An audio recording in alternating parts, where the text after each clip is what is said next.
Hello everyone. In this video, we are going to see a very exciting game between Mikhail Tal and Jan Timman. So this game was played in 1985. It's a candidates playoff match. Mikhail Tal is known for his extraordinary visionary moves and his ability to see the board deeper and then calculate, sacrifice, and convert a middle game position into an end game position, and choosing the moment for the transition is one of his best abilities. And in this game we will see the royal king walk and also see how good he was at end game. So this is a game from French defense. Game started off with e4, e6, d4, d5. There are many different response to this. You can play knight c3, knight e2, possibly you can push e5 or you can take the pawn. There are many options, but here Mikhail Tal went knight d2 and knight comes to f6, putting pressure on this pawn, asking him to decide where he wants to go. And you see that the pawn is pushed up, attacking the knight. The knight retreats and then c3. Here you have a long pawn chain. You can see that the from b2 to e5 there is a long pawn chain, and this is going to be a very important structure, and both the sides would love to focus on this long chain. From white's perspective, he would like to retain the structure as long as possible and then slow down black's development, while black would seize all these opportunity to attack and then undermine the center pawn structure with c5 and then starting trading of knight coming to c6 and so on. So let's see what happens in this game. c5 comes straight away, going after this pawn on d4. If this is traded, then the chain shrinks. You can see from 4 point length chain to 2 points length, like if you take it. So after the trade it becomes pretty shortened, and then you would also sometimes bring this queen to b6 and start charging on this and mount some pressure. So that is the whole idea. So with c5, black has already focused on d4. So white goes bishop d3, knight comes to c6, building some pressure on d4 square, and knight to e2. Here you can play knight f3 as well, but knight e2 serves a purpose. Reason is, if it is getting shrinked, like c takes d4 and c takes d4, then there is already a knight protecting, and this knight can jump over to f3 and start adding more support to the pawn on d4. So that's the whole idea behind knight e2. So takes. Now what is the goal here from black's perspective? Black wouldn't like to have this any longer. He would like to simplify the position and then try to win some pawns from the center. So how he can do that is by playing f6, asking him to decide whether you want to trade or you wanted to how you are going to add some more defense to this. So here the natural move is to take, and knight takes f6. Now if you look at this position, there is already a reduction in the pawn chain. You can see that white has lost its long pawn chain. Now it is an isolated single pawn on d4. On the flip side, if you look at it, black is left with the backward pawn, and this bishop, what is the future of it is going to be a question, and how black is going to eliminate his weakness. Can he push it to e5 at some point and then try to trade off? That is all something we will be seeing in the moves to come. From white's perspective, it is pretty straightforward. He can go ahead and castle, bring the rook to e1, start putting pressure on e6. Probably sometimes the knights can go to f4 and start adding pressure. Queen can come to e2. These are some of the ways that white will try to build pressure on e6. From black's perspective, he will try to push this to e5 and try to trade it off and clear his backward pawn structure, and also free up his bishops. So that would be the strategic goal in the opening. So knight comes to f3, bishop d6, standard development move. And here comes a very interesting move. This is one of the unique moves of the time in 1985. It was not so common to play this particular move, where Mikhail Tal went bishop f4, asking him to decide what you are going to do with this bishop. So it's a very strategic move. We will analyze it a bit. If this bishop is getting traded off, then you will have to look at the pawn structure. Now, black will be left with a bishop that's trapped between these pawns, and it will be a very slow piece, because what would be the future? Would you bring it like this, or maybe like this at some point with the support of queen? This is something will be a very serious concern. From white's perspective, he is trying to trade it off so that there are no pawns on either side. You can see the pawns are like traded off, and which means this square could potentially act as an outpost. Probably the knight can go in and sit at some point. So this could be one of the strategic thinking from white's perspective.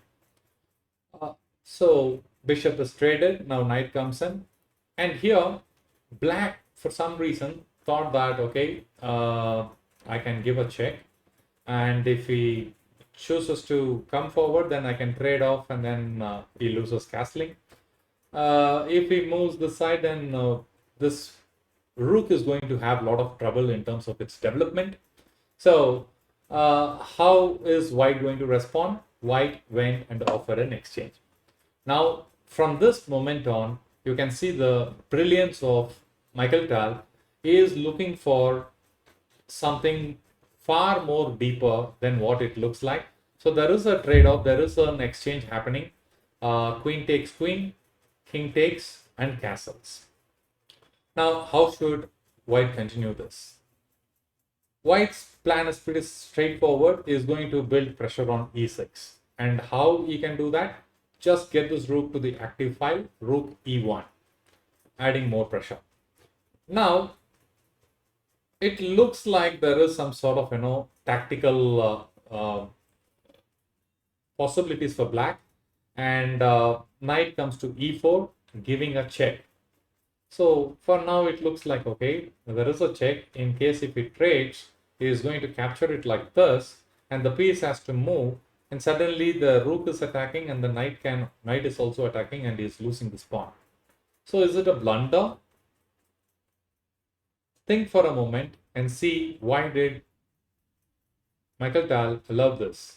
Did he oversee this move? And that's where his brilliance comes into picture, allowing him to take this knight on f4, and now he retreats, and allowing him to capture. Now comes the brilliant move, king d3. Now if you look at it, both the pieces are under attack. If you try to push this pawn, knight will capture it. Again, the threat continues. You cannot simply push something like this because it's pointless. You are simply winning a piece. So definitely that is not what black wanted. So he's forced to trade, but at the same time, if you see, knight takes, attacking the rook, and even if you capture, he's going to capture the rook. So what is the point? What is the point of this move? The whole point is, you see that the rook has come to the active file, then the bishop is having a good control. If you look at it, it's good bishop versus bad bishop, good development versus bad development, advanced king, and transiting into the end game, which is favorable for white, although he is down a pawn. So this is the kind of clairvoyance he had when he started exchanging with this queen coming up the board, and queen takes queen and king takes. Now you are seeing that the king has advanced from e1 to d2, and it went here to e3, attacking the knight and the rook. And after a series of exchanges, now the king has reached f4. And although objectively, if you look at, black is up a pawn, but positionally, this is so crushing. At best, this can end in a draw, but any slightest of mistakes can lead to serious advantage for white. And that's exactly what we are going to see.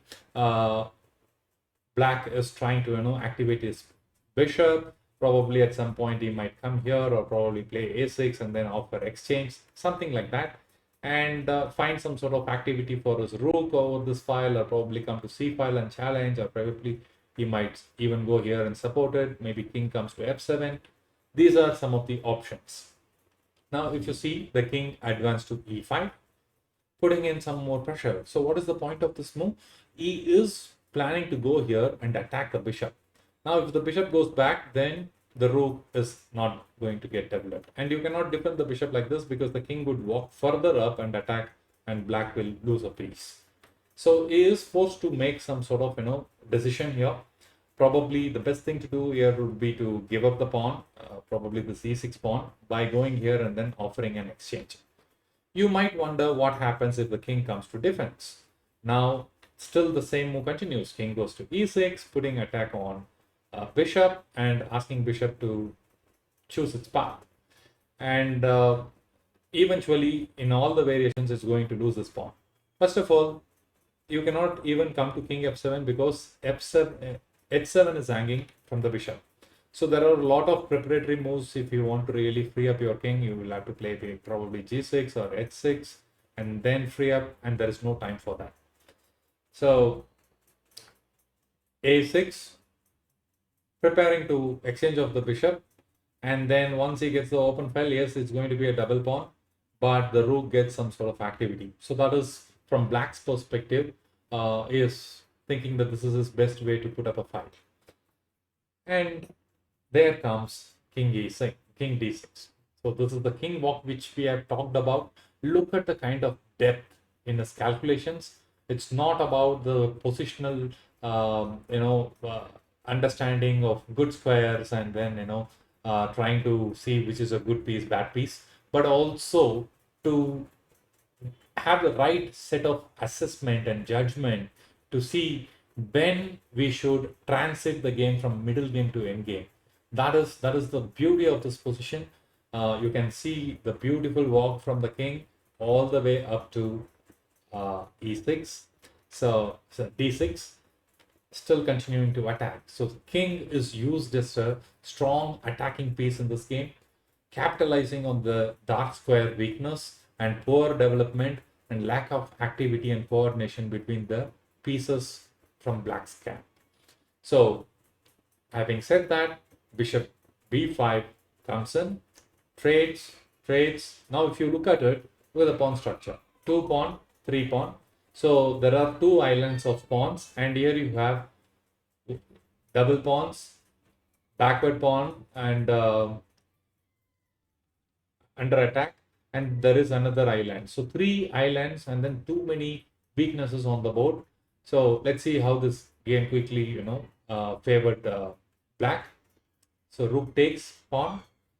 Now pawn push. He is trying to put some sort of pressure. Instead of directly capturing here, he is trying to add some pressure, and rook comes back. Now pushes, blocks. Now he is coming to c2. Why you should not be taking here? Because if you take this, then obviously you are going to probably may be winning this 2 pawns, but this side a lot of pawns will be lost, and black will have some good chances to hold a draw, which is the reason he comes this side. Now if you take like this, then he is going to put some serious pressure. No, you cannot even take the, sorry about that. So b4, offering exchange, forcing now to trade. And if you are going to capture this side, probably this is the best way to continue. You should have captured here, because this side, it's anyway, these pawns cannot be protected, and your best your best chance is to grab these pawns and then try to create some opportunities on this side of the board. However, he went and captured on a2. Rook comes and defends. Now it's trying to block. Now how to continue from here? Yes, the king is cut off. The rook is protecting it. However, this move is still available. You can always add some pressure, right? So b6, then h4 is trying to hold as many pawns on the king side so that these pawns don't advance faster. Once these two pawns are gone, then there will be a free passed pawn. So it's time is the essence in the end game, and the quicker that you are able to create a passed pawn and then start advancing it, your opponent is on full pressure. So let's quickly flip through the moves, forcing some exchanges. Then the king is advanced. Now you can see that for him to push g5 and then h4 and create a passed pawn is going to take him almost 4-5 moves. But it's very clear that no, he is going to simply move the king of the way and then give him a check and then start advancing it. It's all going to be very smooth and natural. You can see what's going to come now. King moves out of the way and then advancing it, check, then pressure on f4, defended with the rook, check, then king, the pawn is advanced. Now you can see there is a constant improvisation, and at this point there are no checks and the pawn is unstoppable. It's going to be over in no time. In this position, Jan Timman resigned, and it was a fantastic learning for all of us. If you look at the critical moments in the game, this is where the brilliance in calculation comes in.